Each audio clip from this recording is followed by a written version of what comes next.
Because we practice very hard on Wednesday and Thursday. It's just, it's a time to back down a little bit and get the players in the right frame of mind mentally. And we've done the physical part, and now we do the mental part twofold today. And then we kind of ramp back up again tomorrow a little bit before we get ready to take off.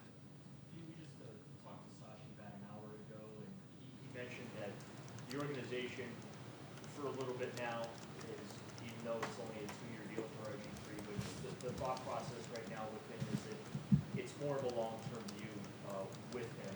Could you kind of talk about that from your perspective, and when did that maybe view change a little bit? Well, I think, obviously me and Sashi have had a lot of conversations. Nothing's etched in stone right now. I think we feel good about the things he's done here, since the day he's come. Since the day he came here, rather. He has demonstrated leadership, ability to play the position for us. He showed the poise that we look for in a quarterback. And, I think all those conversations are things we'll continue to have as we move through the season. But, does he have a possibility to have more discussions as we move forward about his long-term commitment to our organization? Yes. But, again, I think you guys kind of know me. I'm just kind of focused on this weekend and this game, and I'm sure he is too. How big of an unknown is week one from not only your perspective, because, first time with these guys, but also not knowing exactly what Philly's going to do? Oh, absolutely. I think it's unknown everywhere. You said it, But again, that's part of being, with a staff and people because you're going to have to make adjustments on the fly, and that's the way I think every staff kind of goes into it. I'm not trying to speak for everybody else, but I know we will. We have to. Because there's going to be some things that are expected, and there'll be some things that are unexpected. And it's just how you handle the unexpected will make a difference to your football team. But do you think you have a pretty good idea of exactly how your team's going to look? Or is that still kind of... Oh, how my team's going to look? Yeah. Oh, no, I know how my team's going to look. Oh, yeah. I mean, we've practiced, and I know who's out there. So I know what we're trying to do offensively, defensively, and special teams-wise. So, yeah, I have a pretty good idea what we should look like on Sunday. Do you have any kind of emotions, or have you given yourself any time to think about, just you coming back and getting a second chance as a head coach? Here it is, it's been a long time since 2011. Any of it have you soaked any of that? No, honestly, I haven't thought about it, not one time.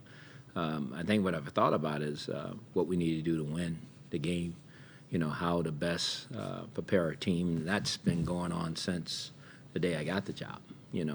What do I think it's going to take to give us the best opportunity this season to be winners, and creating the right environment, creating the right culture, making sure that we stay collaborative within our building, which I think we've been outstanding, making sure that our players understand the work ethic that it takes to be a big-time NFL pro player, and then what it takes to win, each and every week.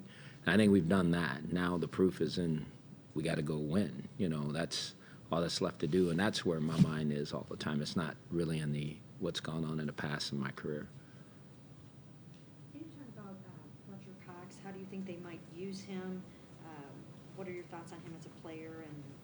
He's a tremendous football player. He's one of the best at his position. He's played everywhere along that line.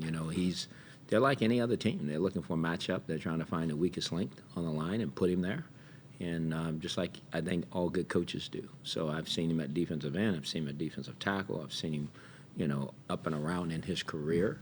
So he has flexibility as a football player. There's a lot of things he can do, but he's a really good football player.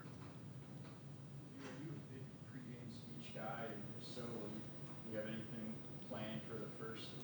I don't have anything planned. Anything that comes from me to our players really comes from my heart at the end of the day. So I don't go write anything up.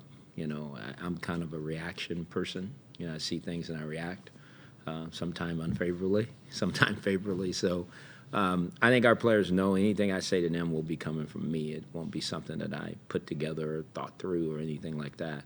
But I have a time where I can get a little fiery, and there's times I kind of let it go, and let the players take care of it. Because at the end of the day, it's a player's game, and they have to make the choice and decision. I don't think they need me up there with some fiery speech to get them to play. I think our guys understand and know what the situation is come Sunday. Would you say that RG will be, kind of on a longer leash? I mean, in this game, for instance, if, like what was happening in Tampa, where he was getting sacked a lot in that first half, if this defensive front is just getting to him a lot early on, will you let him work through it, or, will you kind of have him on a longer leash? Well, I think you said it. That had nothing to do with him. As opposed to what I think people think that he's holding the ball. That wasn't it at all. When a quarterback gets hit, a lot of people take responsibility for that. It's not just him. The offensive line, receivers, backs, tight ends, everybody has a role to play in order to make sure that the quarterback stays clean. And he has one too. You got to get the ball out of your hand. But at the same time, I think sometimes it all goes to the quarterback, and it's not where it is. If we are getting hit like that, then I got to do a better job of putting us in a better situation to help our offensive football team. We don't plan on that. That's not the plan.